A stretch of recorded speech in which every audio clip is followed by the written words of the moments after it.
I wasn't expecting anything that night. The kind of quiet I had was the good kind, the steady hush that fills the house after midnight, when the television is off and the outside world has gone still. The only sound was the low hum of the refrigerator and the gentle rattle of the heater working to keep the chill at bay. I'd curled myself into the corner of the couch with a mug of tea, half finished, its steam long gone. My phone was face down on the coffee table. I hadn't checked it in an hour. The lamp in the corner threw a soft amber glow across the living room, and for a moment I actually felt safe. Then came the knock. Just one. It was soft, almost polite, like someone testing the sound or the timing. It came from the front door, quick enough that I wasn't even sure at first if I'd heard it at all. I froze mid-sip, the ceramic of the mug pressing lightly against my lip. I waited. Nothing. Probably nothing. Houses make sounds, branches fall, pipes click.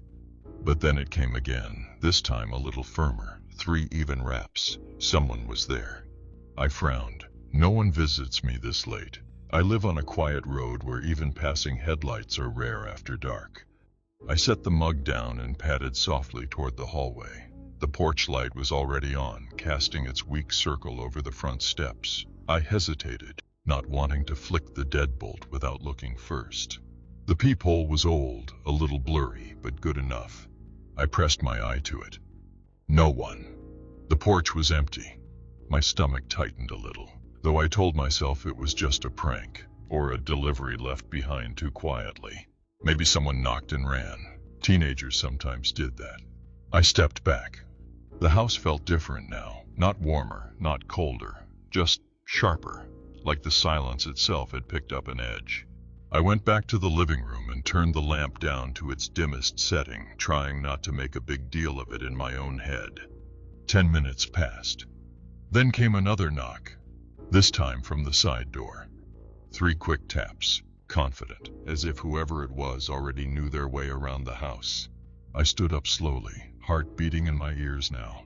There's no walkway leading to that side door, just gravel and weeds. No one would just wander there by accident. I moved through the kitchen in darkness, careful with my steps, and peered out the small square window above the sink. The porch light on that side wasn't on. It never was. I could just barely make out the faint outline of the steps, but no figure, no movement. I didn't open the door. I didn't call out. I just stood there and listened. Silence again. I backed away and went to my phone. I unlocked it with shaking hands, ready to call someone, but then I stopped. What would I even say? That someone knocked twice and disappeared both times?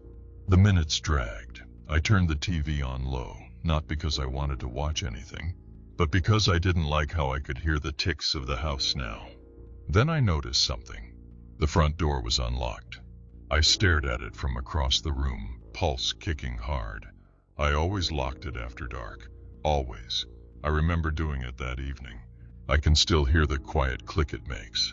I walked toward it carefully, trying to stay calm, telling myself maybe I just forgot this one time. But as my hand brushed the handle, a cold realization bloomed in the back of my throat. The deadbolt was unlocked, but the chain was still on. Someone had slid the lock from inside. I snapped the bolt back into place and double-checked every other entry point I could. The back door, the side door, the windows. Everything was locked. But for the first time that night, I noticed the house smelled faintly of cold air. A draft, coming from somewhere it shouldn't. I turned off the TV and stood perfectly still, letting the silence pool around me. There it was again, a slight current of air, moving past my ankles, toward the living room.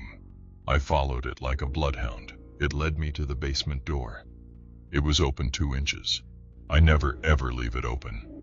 A sound escaped me, a tiny broken exhale. I backed away and grabbed my phone again, fingers slipping against the glass as I dialed emergency services. My voice came out thin and breathless when the dispatcher answered. I didn't even remember half of what I said. I just remember the operator's tone shifting, calm but firm. Lock yourself in a room. Stay on the line. Officers are on their way. I moved toward the bedroom, slowly, quietly. But the moment I passed the hallway, I heard it. Footsteps. Soft, careful, on the basement stairs. My throat closed. I bolted. The door to my room shut with a dull thud. I locked it. I pushed the dresser against it, my hands shaking so hard I could barely grip it. The dispatcher's voice in my ear was a thread of sanity. She kept me talking. Then came the sound. Knock, knock, knock. On my bedroom door. Not loud, not aggressive, just deliberate. As if he knew where I was. I pressed my hand over my mouth. He didn't speak. Whoever it was didn't say a word. The knocking stopped. The handle turned, slowly, testing the lock. I pressed harder against the dresser, praying it would hold.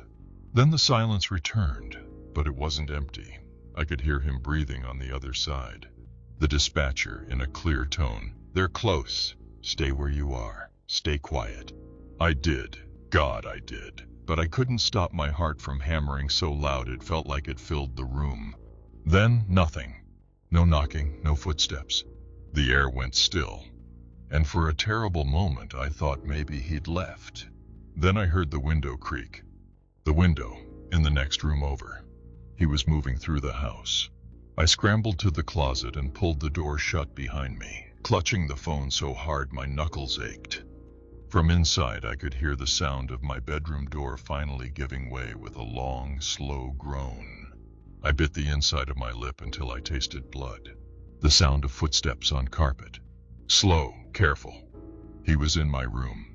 I held the phone against my chest, muffling my breath. The dispatcher's voice was still in my ear.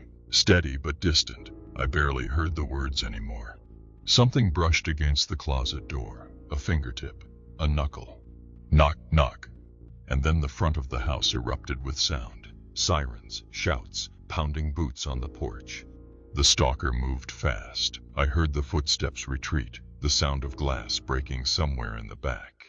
I burst out of the closet as the cops forced the door open. Their flashlights cut through the darkness like blades. I remember one of them shouting, "Clear the house!"